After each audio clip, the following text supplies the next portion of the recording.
Assalamualaikum. Auzubillahiminash-shaytanir-rajim. Bismillahir-rahmanir-rahim.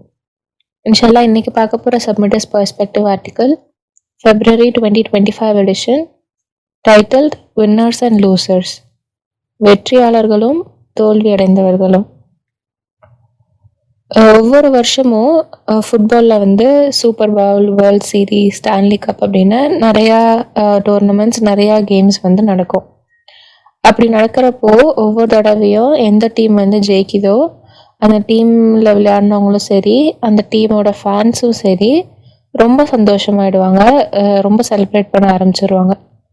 அந்த சந்தோஷம் அவங்களுக்கு வாரக்கணக்காக, சில பேருக்கு மாதக்கணக்காக இருக்கும். ரொம்ப கொண்டாட்டங்களோட அவங்க பரேட்ஸ் அது இதுன்னு ரொம்ப நிறையா செலிப்ரேட் பண்ணுறாங்க.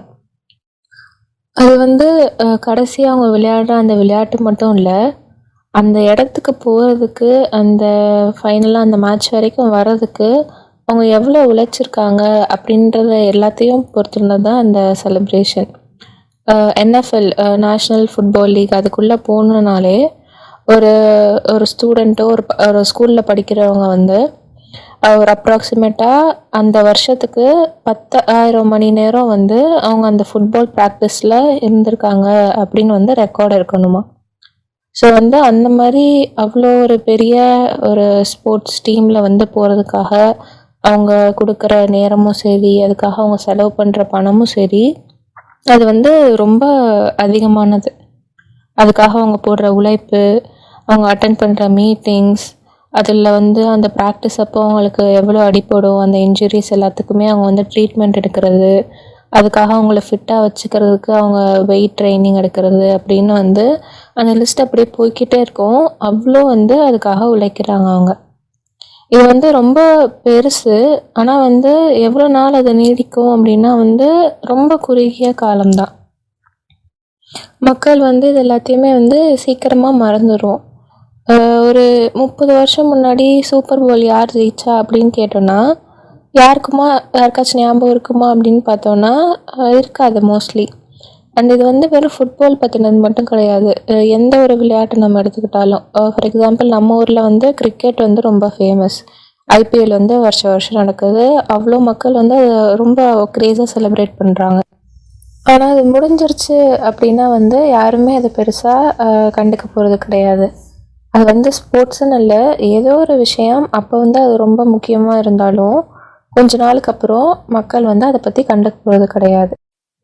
சரி, இதெல்லாம் விளையாட்டு அப்படின்னு நம்ம பார்த்தா கூட அந்த டைமில் அவங்களுக்கு வாழ்வா சாவா அப்படின்ற மாதிரியான விஷயங்கள் கூட, ஒரு மொத்த சமுதாயத்துக்கே இல்லை ஒரு மொத்த நாட்டுக்கே சம்மந்தப்பட்ட விஷயம் கூட நம்ம முன்னாடி உள்ள காலத்தில் போய் பார்த்தோம் அப்படின்னா இப்போ அதை பற்றி யாருக்குமே ஞாபகம் இருக்கிறதோ இல்லை யாருமே அதை பற்றி கவலைப்படுறதோ கிடையாது. அந்த காலத்தில் எதுக்கு கிரீக்கர்களும் ரோமன்ஸும் சண்டை போட்டாங்க அப்படின்னா நமக்கு தெரியாது. அதை பற்றி நம்ம முக்கியத்துவம் கொடுக்கறதும் கிடையாது. இப்போ இல்லை ஃப்ரான்ஸும் இங்கிலாண்டும் எதுக்கு போரில் இருந்தாங்க, இல்லாட்டி ரொம்ப பண்டைய காலத்தில் இந்தியாலேயோ இல்லை பர்ஷியாலேயோ இல்லை சைனாலேயோ அந்த சமூகத்தோட மக்கள் என்ன பண்ணிட்டு இருந்தாங்க, அங்கே நடந்த விஷயங்கள் என்ன அப்படின்றத பற்றி நம்மளுக்கு எதுவுமே தெரியாது. ஸோ இதெல்லாம் நம்மளுடைய அந்த வாழ்க்கை எப்படிப்பட்டது அப்படின்றதுக்கு ஒரு எடுத்துக்காட்டாக தான் இருக்குது. அது ரொம்ப குறுகியது அண்ட் டக்குன்னு மறைஞ்சு போகக்கூடியதாக இருக்குது. அண்ட் அல்ஹம்துலில்லாஹ், கடவுளுக்கு நன்றி, நம்ம கடவுளுடைய ஹெல்ப்பால் நம்மளுக்கு அதை புரிய வச்சிருக்காரு அல்லாஹ். அண்ட் அதன் மூலயமா எது எது முக்கியம் அப்படின்ற அந்த பெர்ஸ்பெக்டிவை நம்மளுக்கு எல்லாம் தெளிவாக காமிக்கிறாரு.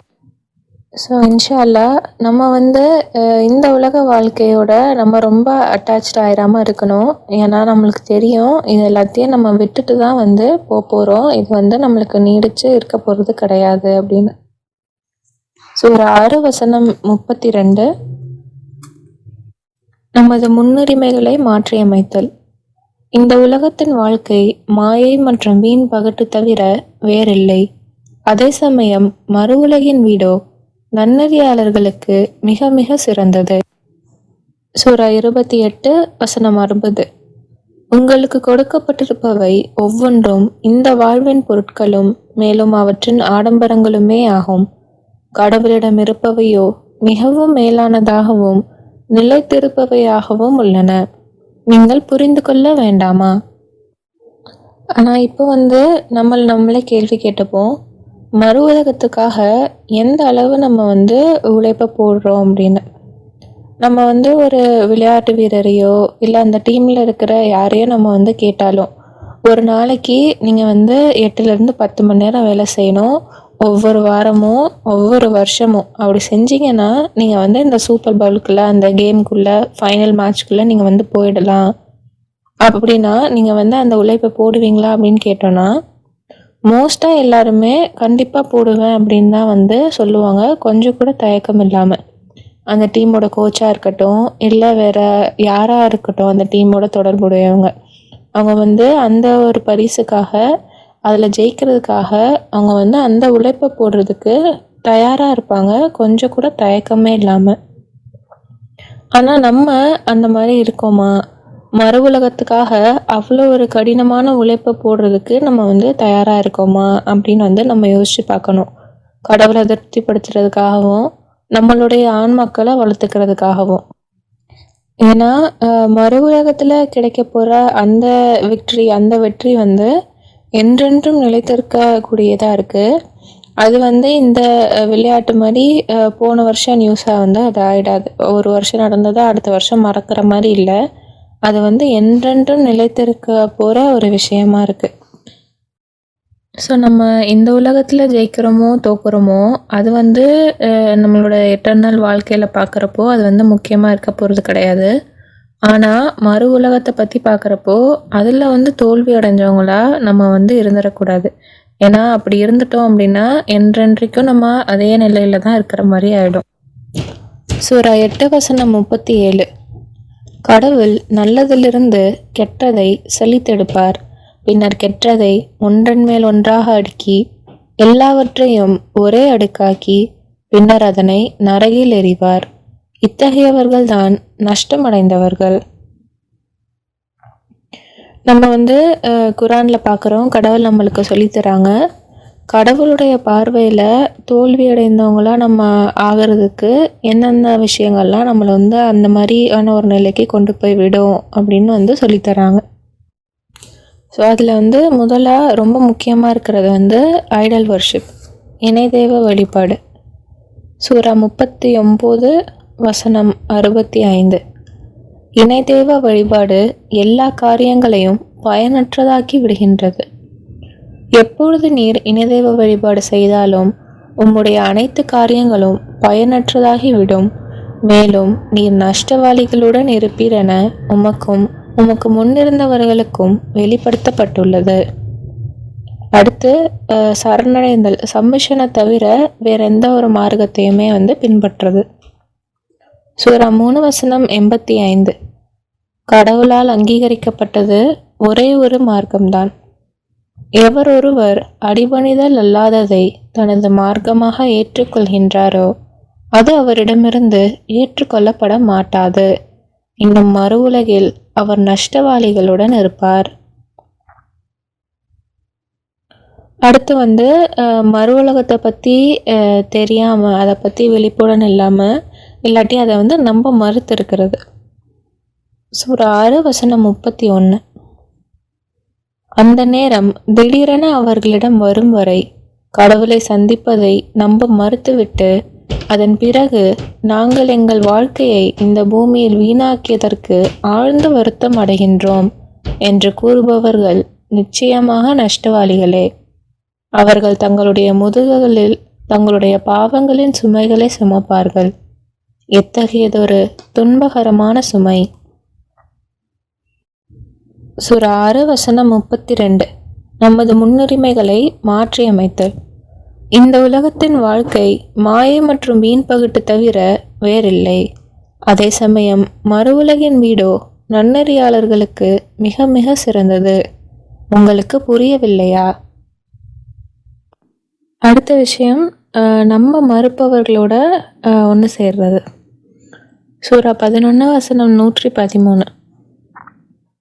நீங்கள் நரகத்திற்கு உள்ளாகி மேலும் கடவுளுக்கு எதிராக உங்களுக்கு உதவி செய்ய தோழர்கள் எவரையும் காணாமலும் அதன் பின்னர் நஷ்டமடைந்தவர்களாகவும் முடிந்து விடாதிருக்கும் பொருட்டு வரம்பு மீறியவர்களின் பால் சாய்ந்து விடாதீர்கள். அடுத்து சூரா 6 வசனம் 140ல் குழந்தைகளை கொலை செய்கிறத பற்றி சொல்கிறாங்க. தங்களுடைய அறிவுக்குரிய பாட்டின் காரணமாக தங்களுடைய குழந்தைகளை முட்டாள்தனமாக கொலை செய்த, மேலும் கடவுள் அவர்களுக்காக வழங்கியவற்றை தடை செய்த, மேலும் கடவுள் மேல் இட்டுக்கட்டப்பட்ட புதுமைகளை பின்பற்றிய இவர்கள்தான் உண்மையில் நஷ்டவாளிகள். அவர்கள் தவறான வழியில் சென்று விட்டனர். அவர்கள் வழிநடத்தப்பட்டவர்கள் அல்ல. அடுத்து சூரா 16 வசனம் 107லேருந்து 109 வரைக்கும் இந்த உலக வாழ்க்கைக்கு முக்கியத்துவம் கொடுக்குறவங்களை பற்றி சொல்கிறாங்க. இந்த வாழ்க்கையில் மூழ்கி விடுவது கடவுளிடமிருந்து வெளியேற்றப்படுவதற்கு வழி நடத்துகின்றது. இது ஏனெனில் அவர்கள் மறு உலகத்தை விட மேலாக இந்த வாழ்விற்கு முன்னுரிமை கொடுத்து விட்டனர். மேலும் கடவுள் இத்தகைய நம்ப மறுக்கும் மக்களை வழிநடத்துவதில்லை. அவர்களுடைய இதயங்களிலும் செவி புலன்களிலும் பார்வைகளிலும் கடவுளால் முத்திரையிடப்பட்டவர்கள் அவர்கள்தான். அதன் விளைவாக அவர்கள் அறியாதவர்களாகவே இருக்கின்றனர். எந்த சந்தேகமும் இன்றி மறு உலகில் நஷ்டமடைந்தவர்களாக அவர்கள் இருப்பார்கள். சூரா 7 வசனம் 99ல் கடவுளோட அருட்கொடைகளை சாதாரணமாக எடுத்துக்கிறத பற்றி சொல்கிறாங்க. கிராண்டடாக எடுத்துக்கிறத பற்றி சொல்கிறாங்க. கடவுளின் திட்டங்களை அவர்கள் சாதாரணமாக எடுத்துக்கொண்டு விட்டனரா?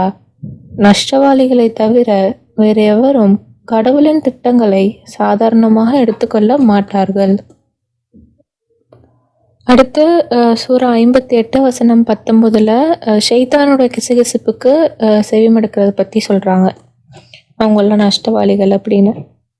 சாத்தான் அவர்களை வசப்படுத்தி கொண்டான். மேலும் கடவுளின் தூது செய்தியை அவர்கள் புறக்கணிக்குமாறு செய்துவிட்டான். இவர்கள்தான் சாத்தானின் கட்சியினர். நிச்சயமாக சாத்தானின் கட்சியினர் நஷ்டவாளிகள். அடுத்து சூரா 5 வசனம் 30ல் நம்முடைய ஈகோவை சொல்கிறாங்க. அவனுடைய அகந்தை அவனுடைய சகோதரனை கொல்வதற்கு அவனை தூண்டியது. அவன் அவரை கொன்றான், மேலும் நஷ்டவாளிகளுடன் சேர்ந்து கொண்டான். அடுத்து சூரா 18 வசனம் 103லேருந்து 106 வரைக்கும் சொல்கிறாங்க. நம்மளை பற்றி நம்மளே ரொம்ப பெரிய எண்ணம் கொள்வது. உங்களையே பரிசோதித்து கொள்ளுங்கள்.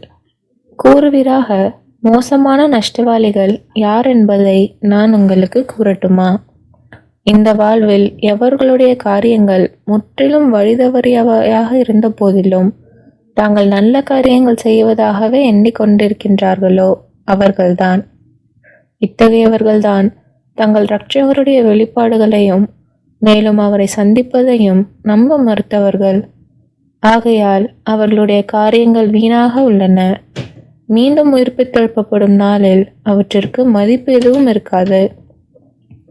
அவர்களுடைய நம்பிக்கையின்மையின் பிரதிபலனாகவும் மேலும் என்னுடைய வெளிப்பாடுகளையும் மற்றும் என்னுடைய தூதர்களையும் பரிகாசம் செய்து கொண்டிருந்ததற்காகவும் அவர்களுக்குரிய நியாயமான கூலி நரகமே ஆகும்.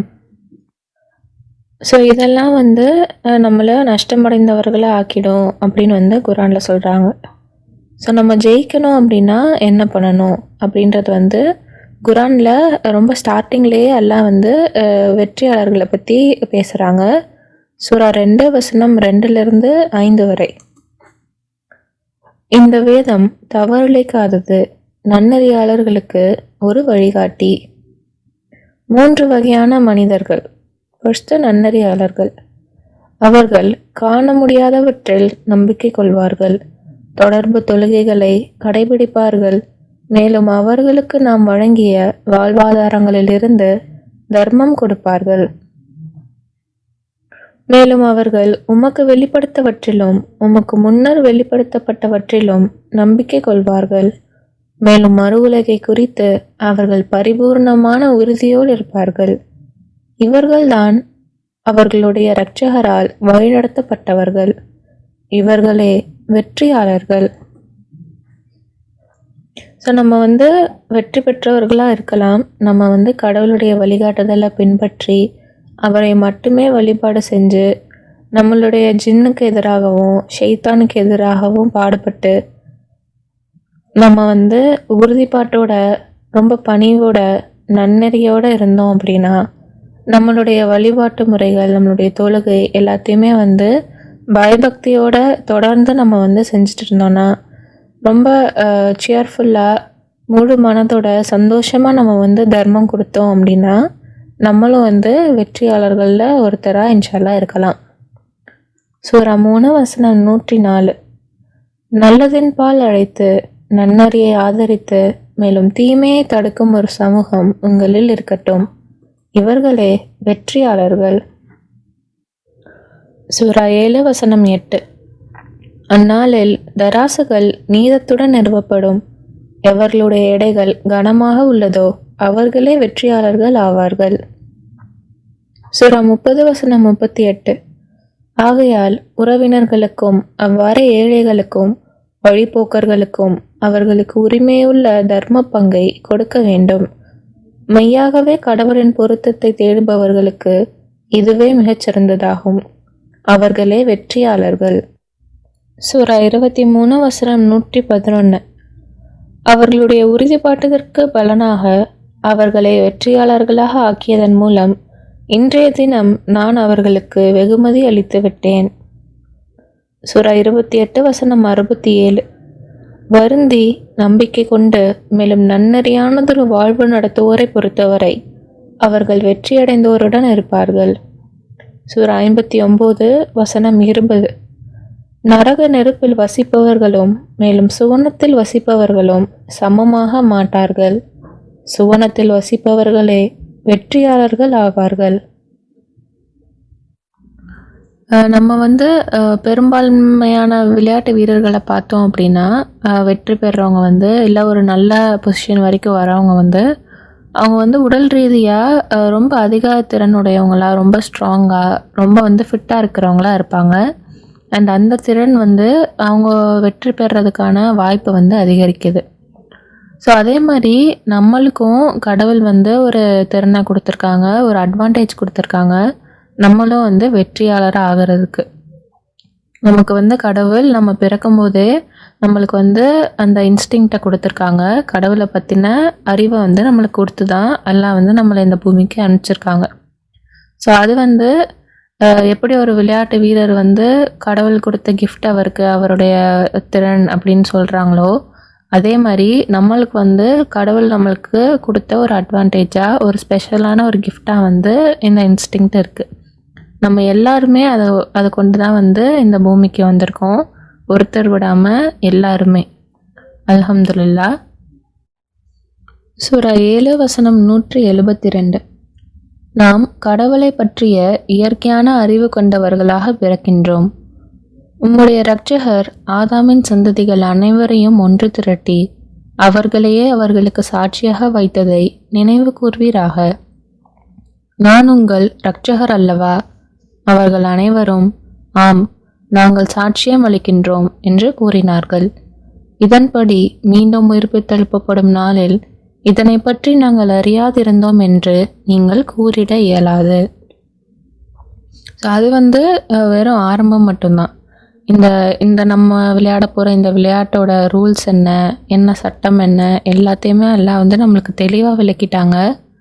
அண்ட் எந்தெந்த மாதிரி விளையாட்டில் அந்த மூவ்ஸ் நம்ம செஞ்சோம் அப்படின்னா நம்ம ஜெயிக்கலாம், என்னென்ன பதில் வேணுமோ எல்லாமே நம்மளுக்கு குரானில் எல்லாம் கொடுத்துட்டாங்க. ஸோ நம்ம இந்த விளையாட்டை விளையாடுறதுக்கான ஒரு கைடு நம்மக்கிட்ட இருக்குது. அண்ட் அந்த கைடு ஒரு பர்ஃபெக்டான எதையுமே விட்டு வைக்காத ஒரு கைடாக இருக்குது. ஒரு ஞானம் நிறைந்த ஒரு புத்தகத்தை எல்லாம் நம்மளுக்கு கொடுத்துருக்காங்க. அண்ட் இந்த விளையாட்டை நம்மளுக்கு சொல்லித்தரதுக்கு எப்படி விளையாடணும்னு சொல்லித்தரதுக்கு ஒரு சிறந்த கோச் நம்மளுக்கு இருக்காங்க, நம்மளுடைய கடவுள். சூரா 55 வசனம் 1-2 வரைக்கும் பார்க்குறோம்.